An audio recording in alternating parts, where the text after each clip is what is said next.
안녕하세요. 통증 닥터 백선생입니다. 오늘은 인플루엔자 바이러스에 대해서 알아보도록 하겠습니다. 인플루엔자 바이러스는 A형, B형, C형, D형으로 나뉘어 설명할 수가 있는데요. 이거는 조금 이따 뒤에서 설명을 할 거고요. 기본적인 내용을 먼저 짚고 넘어가도록 하겠습니다. 인플루엔자 바이러스는 올소 믹소비리데과에 속하는 단일 가닥 RNA 바이러스입니다.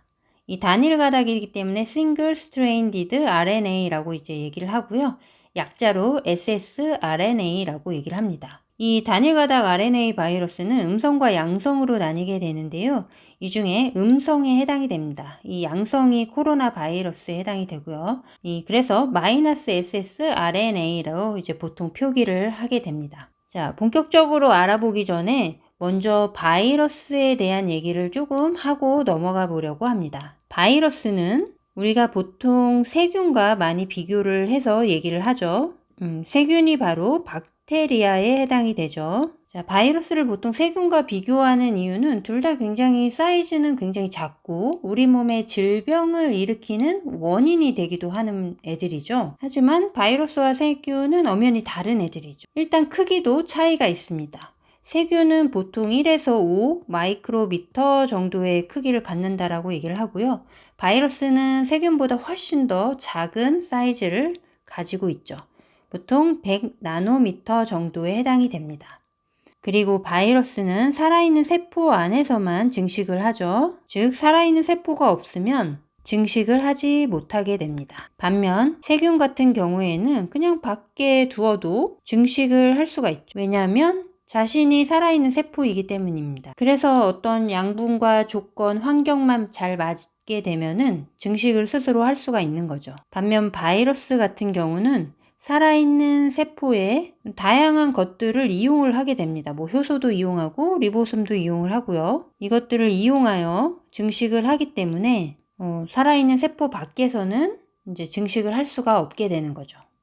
조금 있다가 조금 더 자세히 설명을 해볼게요. 자, 그리고 바이러스의 종류는 크게 DNA 바이러스와 RNA 바이러스로 나뉘게 됩니다. 그리고 그 각각은 두 가닥의 DNA 바이러스, 그리고 한 가닥의 DNA 바이러스, 그리고 두 가닥의 RNA 바이러스, 한 가닥의 RNA 바이러스로 또 나뉘어볼 수가 있습니다.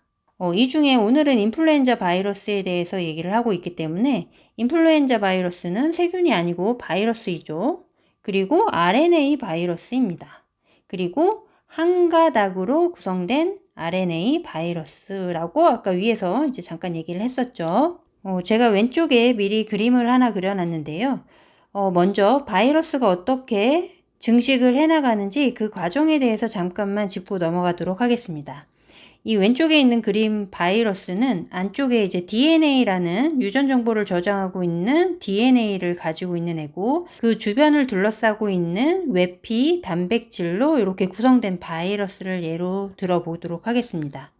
이 DNA는 유전 정보를 저장하고 있는 거고요. 바로 이 DNA의 유전 정보에 따라서 단백질을 만들어내게 되는 거죠. 자, 어쨌든 이 바이러스가 이 세포 안으로 이렇게 침투를 해요. 그러면 DNA를 감싸고 있는 외피 단백질과 이렇게 분해가 되게 됩니다. 그래서 외피 단백질이 이렇게 떨어져 나가겠죠. 얘네들은 크게 중요하지 않습니다. 이 유전 정보를 갖고 있는 DNA가 중요하게 되죠.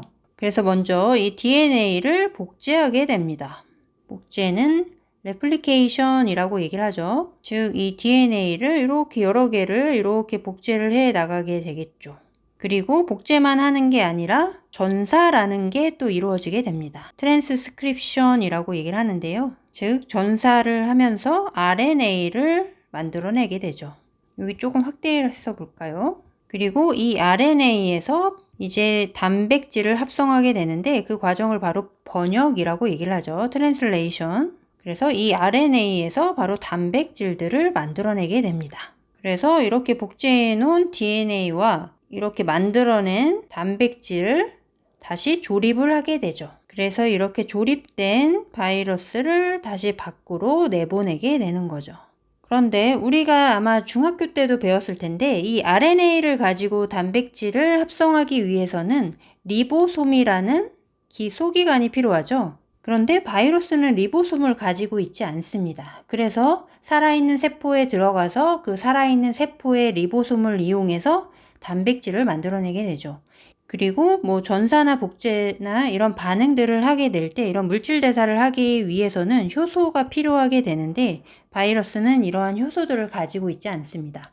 그래서 살아있는 세포의 효소를 이용하게 되는 거죠.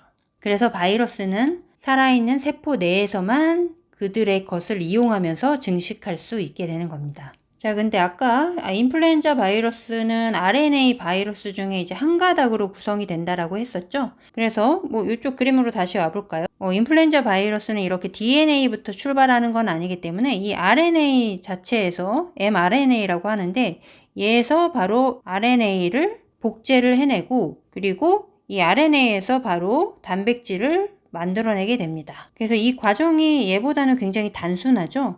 그리고 DNA에서 복제를 하고 전사를 하고 번역하는 이 과정에는 어느 정도의 오류를 교정해 가면서 과정이 이루어지게 되는데 RNA 바이러스 같은 경우에는 그 교정 과정이 이루어지지 않습니다. 그래서 굉장히 변이가 많겠죠. 변이가 일어나기가 쉽고 그리고 숙주 밖으로 잘 빠져나가기도 합니다. 그래서 해마다 굉장히 다양한 변이들이 일어나기 때문에 우리가 해마다 독감 백신을 맞는 이유이기도 하죠. 여기서 하나의 얘기만 좀 더 해볼까요? 이 바이러스의 외막은 크게 두 종류로 나뉘어지게 됩니다. 단백질로 둘러싸이기도 하고요. 또는 지질 이중축막으로 둘러싸이기도 합니다. 이 중에 인플루엔자 바이러스는 이 지질 이중축막으로 둘러싸인 바이러스에 해당이 되고요.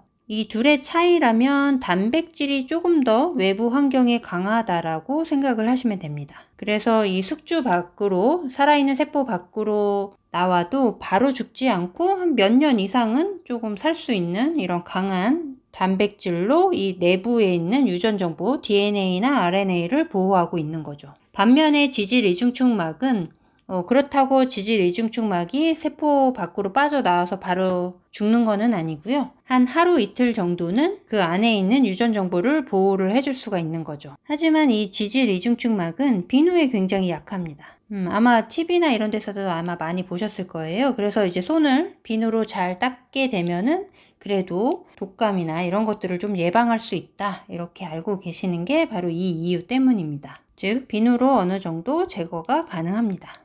그리고 인플루엔자 바이러스는 이 지질 이중축막이 있고 그 주변에 단백질인 스파이크 단백질이라고 얘기를 하는데요. 스파이크 단백질들이 뾰족뾰족하게 튀어나와 있습니다. 얘를 바로 이제 스파이크 단백질이라고 하고요. 이 세포가 이렇게 있으면 이렇게 세포가 있어요. 이 세포에는 수용체라는 것을 갖고 있는데 이 스파이크 단백질의 수용체에 결합을 하게 되면은 이 바이러스가 안쪽으로 이제 침투가 가능하게 되는 거죠. 그래서 인간이 가지고 있는 수용체에 결합을 요구하게 된다면 걔는 인간을 숙주로 하는 바이러스가 되는 거고요. 그리고 돼지가 가지고 있는 수용체에 결합을 해서 침투를 할 수 있다면 걔는 돼지를 숙주로 갖는 바이러스가 되는 겁니다. 또는 뭐 소, 뭐 조류, 뭐 이렇게 여러 가지가 해당이 되겠죠. 그리고 또 인간 안에서도 호흡기 세포에 있는 수용체에 딱 결합을 한다면 걔는 호흡기 감염을 잘 일으키는 바이러스가 되는 거고요. 만약에 간에 있는 세포의 수용체에 잘 결합을 하게 된다면 걔는 간에 침투를 잘하는 바이러스가 되는 겁니다. 자, 그래서 우리는 일단 오늘은 인플루엔자 바이러스에 대해서 알아보고 있기 때문에 인플루엔자의 그 외피 단백질에 대해서 일단 알아보도록 하겠습니다. 그래서 제가 왼쪽에 인플루엔자 바이러스를 대략적으로 한번 그려놔 봤는데요. 지질 이중축막 주위로 이렇게 뾰족뾰족하게 스파이크 단백질이 이렇게 붙어 있는 게 보이죠? 얘는 A형의 인플루엔자 바이러스를 그린 건데요. 이 A형 인플루엔자 바이러스는 두 종류의 스파이크 단백질을 갖게 됩니다. 그 하나가 헤마글루티닌, 그리고 또 하나는 뉴라미니데이지에 해당이 됩니다. 그래서 요거에 대해서 한번 알아보도록 하죠. 뒤에서 A형 인플루엔자 바이러스는 두 종류의 외피 당 단백질을 갖게 됩니다. 그 중에 하나가 헤마글루티닌, 그리고 또 하나는 뉴라미니데이지에 해당이 됩니다. 하나씩 알아보죠. 헤마글루티닌은 바이러스가 체세포에 부착을 해서 침입을 할 때 중요한 역할을 담당하는 외피당 단백질에 해당이 되고요. 반면 뉴라미니데이즈는 바이러스가 이제 세포를 감염시켜요. 그리고 나서 다시 세포 밖을 빠져나가게 될 때, 즉 방출될 때 중요하게 역할을 하는 외피 단백질이라고 보시면 됩니다. 자, 얘네들은 굉장히 다양한 아형들을 가지고 있는데요. 헤마글루티닌은 18가지나 가지고 있습니다. 그래서 보통 H1에서 H18로 이렇게 표시를 하고요. 뉴라미니데이즈는 총 11가지의 아형을 가지고 있습니다. N1부터 N11까지 존재를 하고 있는 거죠. 이 중에서 인간에게 인플루엔자를 일으키는 바이러스의 그 서브타입 아종은 HA 같은 경우에는 H1, H2, H3에 해당이 되고요. NA, 뉴라미니데이즈 같은 경우에는 N1과 N2가 인간에 영향을 미치는 아형에 해당이 됩니다. 바로 이것들이 사람에게 감염을 일으키는 A형 인플루엔자의 주 원인 바이러스가 됩니다. 그래서 가장 많이 이제 알려져 있는 게 H3N2 그리고 H1N1 이 타입에 해당이 되죠. 이거까지 한번 써드려 볼까요? 얘 같은 경우에는 우리가 1960년도에 홍콩 플루가 있었죠.